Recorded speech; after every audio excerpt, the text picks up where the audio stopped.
The terms Tyrian and royal purple were used to describe the whole range of hues, from crimson to cobalt, that ancient dyers produced from murex shellfish. But the most iconic color, treasured beyond any other, was deepest violet, almost black, with the iridescent shimmer of dried blood. Unlike most of the colors produced by ancient vegetable dyes, royal purple was virtually immune to washing and weathering. When Alexander the Great captured the Persian treasury at Susa, he found stores of purple dye, still fresh, that had been taken from Greece 190 years before. True royal purple could only be produced from 3 related species of sea snails, collectively known as murex. This had been discovered, according to myth, when Hercules was walking with his dog on a beach near Tyre. The dog gobbled up a snail, and Hercules saw that its mouth was stained purple. Picked by hand or caught in traps, the snails were kept alive until the time came to punch through their shells and extract the flower of purple, the hypobranchial gland, which secretes milky mucus. The process by which reeking heaps of glands were transmuted into precious dye has been lost. According to Pliny the Elder, the glands were placed in vats, salted, and heated in water for an extended period. Modern attempts to replicate these steps, however, have been only partially successful. Although dyeworks peppered the Mediterranean coast from Spain to Syria, the most famous center of production was Tyre, notorious for the density and pungency of its facilities. In late antiquity, Tyre was chosen as the site of an imperially owned purple factory, complete with a textile mill and a fleet of snail-collecting boats. Since 10,000 snails were required to manufacture a gram of dye, purple cloth was always a luxury. Aristocratic mummies in New Kingdom Egypt were sometimes wrapped with purple bandages. Homer's immortal nymphs wove sea-purple robes. Clytemnestra spread a purple carpet to give Agamemnon a deceptively royal welcome just before sending him to Hades. In Rome, members of the equestrian order wore tunics with a narrow purple stripe. A broader stripe marked the tunics of senators. The toga praetexta, donned by high officials, had a purple hem. The toga picta of a triumphing general was purple with gold embroidery. Tragic actors wore mock purple cloaks. So, in grim parody, did criminals condemned to the arena. Fashionable dinner guests sported purple robes. Luxury editions of books were bound with purple covers. Purple shrouds wrapped the bodies of the rich. Sacrificial sheep were sometimes splashed with purple dye.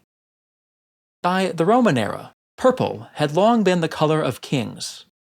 Persian monarchs wore purple cloaks, and Alexander imitated them. Purple draped the dining couches of the Ptolemies.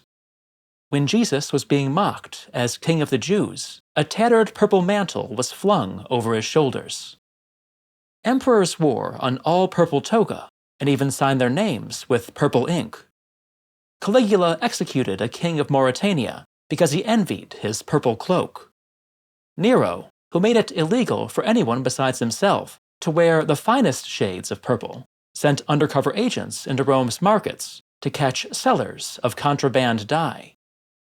A series of late antique emperors likewise forbade any private citizen to sport the imperial color. Eventually, even outfitting a ship to fish for murex snails was prohibited. We'll run the numbers for how much purple dye and purple clothing cost after a brief word about this video's sponsor. This is a coin of Nero, struck in Alexandria almost 2,000 years ago. The emperor appears on one side, Poseidon on the other, a blend of politics, power, and myth. And, thanks to Joost van Rossum of Peregrine Pendants, I can carry this artifact wherever I go. Joost sets authentic ancient coins into gold and silver. He doesn't use bezels, prongs, or backplates, just clean, minimalist settings that let the history speak for itself. I've never seen finer settings, and thousands of satisfied customers agree. Yost's pendants feature some of the most iconic ancient coins, from denarii of Julius Caesar to the tetradrachms of classical Athens. Go to peregrinependants.com and use the code TOLDENSTONE to receive 15% off. Returning to our topic.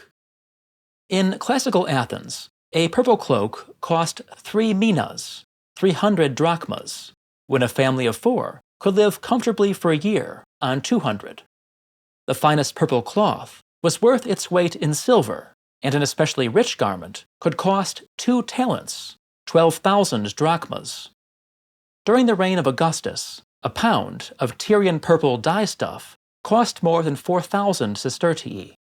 A cloak of second-rate purple might sell for 10,000, and a finer garment for 10 times that. Early imperial legionaries, for comparison, earned 900 sestertii a year. According to Diocletian's price edict, which listed the maximum prices that could legally be charged for some 1,500 goods and services, purple slippers should cost no more than 80 denarii. Prices for garments were far higher, up to 15,000 denarii for a wool cloak with purple bands, 40,000 for a purple striped silk undershirt, and 48,000 for a hooded dalmatic. A pound of purple wool was worth 50,000 denarii. A pound of purple silk, 150,000. To contextualize those numbers, an egg, according to the price edict, is worth 1 denarius, a pint of Egyptian beer, 2, a bundle of asparagus, 6, a pound of pork, 12, and a sow's udder, 20. A chicken costs 30 denarii, a fattened pheasant, 250, and a peacock, 300. A pound of soap is 24 denarii, a pound of ivory, 150, a pound of Arabian saffron, 2,000. Up to 400 can be charged for a sheep, 7,000 for a pack donkey, 25,000 for a Bactrian camel. An attorney can ask 1,000 denarii for pleading a case. A mature male slave can be sold for no more than 30,000. A pound of purple silk, in other words, was worth as much as 75,000 pints of beer, 7,500 succulent sow udders, 750 fattened pheasants, 150 lawsuits, 6 Bactrian camels, or a single first-class male lion. I'm not lying about the benefits of joining the Told and Stone Patreon, where members are treated to bonus content never seen by the uninitiated, including my upcoming Rome in Review video on Monty Python's Life of Brian. Never forget my other scintillating channels, Told and Stone Footnotes and Scenic Routes to the Past. If you're still listening, thanks for powering through to the end, and for watching Told and Stone.